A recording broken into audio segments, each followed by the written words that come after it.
મને પોતાને 4 વર્ષ અને 2 દિવસ આ માણસને ઓળખતા થયા. રાષ્ટ્ર માટે ક્યાંક ને ક્યાંક નકારાત્મકતા, પોતાના સ્વાર્થ માટે ગમે એટલું ખોટું બોલવું. અરે યુવાનોની જિંદગી સાથે લડતો આ માણસ, યુવાનોની જિંદગીનું ભવિષ્યનું જે થવાનું હોય એ થાય, તાકાતવાળા માણસોનું જે થવાનું હોય એ થાય. બસ હું અને મારી સત્તા, દિલ્હીમાં જે થયું અને એને આધારે જે દિલ્હીમાં સત્તા મેળવી એ મારે કહેવાની જરૂર નથી. આવું તો ઘણું બધું અસત્ય ઢાંકવા માટે સત્યનો ડુપ્લિકેટ આશરો.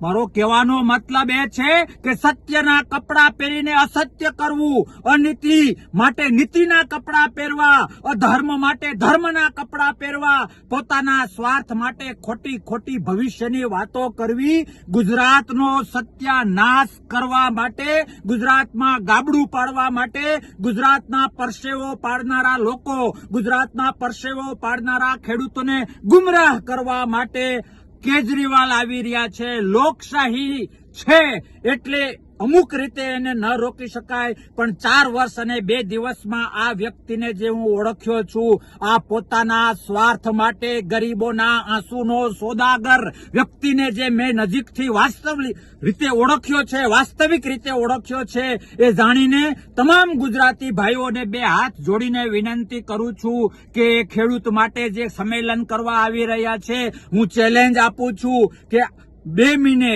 1 મહિને, 15 દિવસે કે 6 મહિને આ સંમેલનથી એક માંડવીના ડોડવા જેટલો, એક મકાઈના ડોડા જેટલો 1 રૂપિયાનો ખેડૂતને નહીં ફાયદો થાય. માત્ર પોતાની વાહ માટે, પોતાના સ્વાર્થ માટે આવી રહ્યા છે. ચેતી જજો કાર્યકર્તાઓ, તમે પણ ચેતી જજો. જે નાની મોટી જવાબદારી આપી છે એવા લોકો, તમે પણ ચેતી જજો. તમારા ભવિષ્યની ચિંતા કેજરીવાલને નથી, ગુજરાત અને દેશના ભવિષ્યની ચિંતા કેજરીવાલને નથી. એણે માત્ર સ્વાર્થના ચશ્મા પહેર્યા છે. એનો ભોગ હું 4 વર્ષ અને 2 દિવસ બન્યો, તમે ન બનો એ માટે વિનંતી કરું છું. આવો સૌ સાથે મળીને ખેડૂતને બચાવીએ, ગુજરાતને બચાવીએ, લોકશાહીને બચાવીએ અને આવા સ્વાર્થી સત્તા કેન્દ્રી લોકોથી ગુજરાત અને દેશને દૂર રાખીએ. ભારત માતા કી જય, વંદે માતરમ, જય જય ગરવી ગુજરાત.